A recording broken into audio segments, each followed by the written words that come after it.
Hey, welcome back to the box office breakdown for the weekend of June 3rd through the 5th. And as expected, Top Gun Maverick held on tightly to that #1 spot. Word of mouth did that film very, very well. I actually got to go see it myself finally this weekend on an IMAX screen, bigger than life. It was so amazing. Even picked up the soundtrack when I left the theater. So yeah, it did very well. So we're going to talk about that and all the other movies in the top 10. So stick around.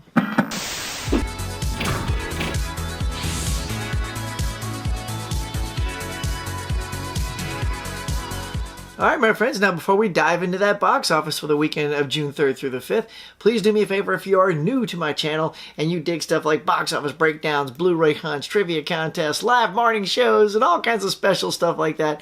Oh man, we do it all on this channel, and it's a lot of fun, guys. So please consider hitting like and subscribe and smack that notification bell so you get notified the next time I put up my next video. Now, let's talk about Top Gun Maverick.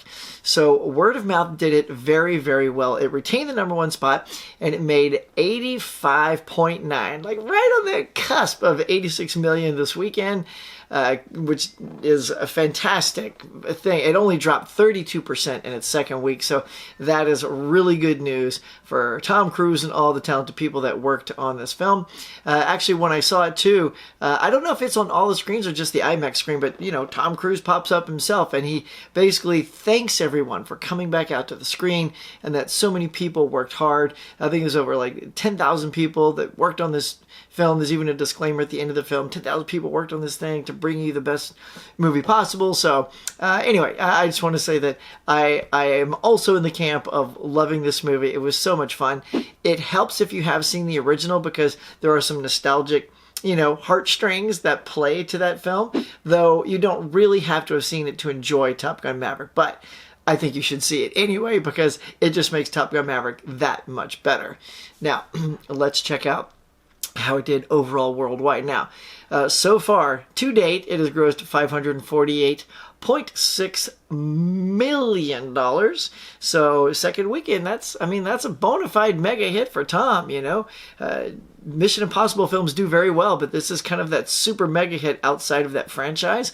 So, I don't feel like he's going to turn this into a franchise like you can Mission Impossible. I think this kind of is sort of like a nice 1-2 bookend, like the original Top Gun to this one, and I feel like that tells a really complete story. Like, personally, as much as I loved it, I don't really want to see another one because I almost don't want it to tarnish this perfect little 2-pack of a story. So anyway, all right, kudos to them. Let's move on to the #2 film, which was Doctor Strange in the Multiverse of Madness. Pulled in another 9.2 million. That was good enough to keep it at #2, but you can tell how well Top Gun dominated the box office when the closest thing to the 85 million mark was a $9 million second place finisher. So it's going to be very interesting to see how next week fares. All right, at #3, we have Bob's Burgers, the movie, at 4.5 million. At #4, we got The Bad Guys at 3.3 million. The next up is Downton Abbey, A New Era, at #5 with 2.9 million at the box office. So that is your top 5. Now let's get into the bottom 5. Still at #6, Everything Everywhere All at Once, doing a bang-up job at the box office. Pulled in another $2 million, and that brings it up to 60 million, y'all. So that is that's good money for A24 Studios. So kudos to them. That film is definitely going to make my collection when it comes out, for sure. #7 is one of the new releases this week. It's called Vikram, 1.7 million. At #8, Sonic the Hedgehog Part 2 drops down just a little bit to 1.7 million. And at #9 is Sandra Bullock's The Lost City at 1.3 million. And rounding out the top 10 is another new release called Crimes of the Future with 1.1 million. And that's an interesting thing because Crimes of the Future is a David Cronenberg film. And Cronenberg is a very unique dude. Like I only like a couple of his movies. It's like him and Lynch. Like, some of their films are really good, and then the rest don't really wow me so much.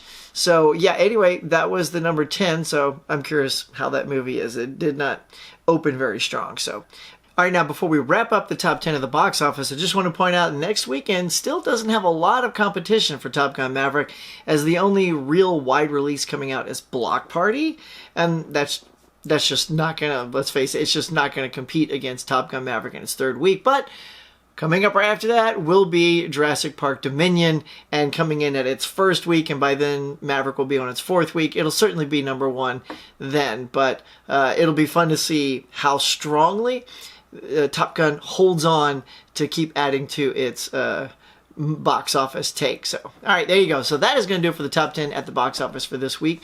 Now let's head over to your favorite streaming services and see what's number one. All right, let's head over here to our favorite streaming services, starting with Netflix. And the action-adventure film Interceptor was topping the charts over on Netflix. On HBO, as it leaves the box office, it now enters its spot here at number one on HBO, and that is Fantastic Beasts: The Secrets of Dumbledore. Now, over on Disney Plus, regaining that number one spot is Encanto. It has returned to dominate. Now, over on Amazon Prime, we have Top Gun. Man, look, if you're going to go see Maverick, apparently people want to bone up on their Top Gun, and so here it is. So if you want to check it out, it's on Amazon Prime right now. Go check it out. On Paramount Plus, we have South Park: The Streaming Wars. So that's a pretty hilarious title. That is number one over there. On Hulu, returning to our little top of the charts is Ghostbusters Afterlife on Hulu in the number one spot. Now on Amazon, the paid portion of Amazon and iTunes, we have Sandra Bullock's film The Lost City in the number one spots there. On Google Play, we got Spider-Man No Way Home.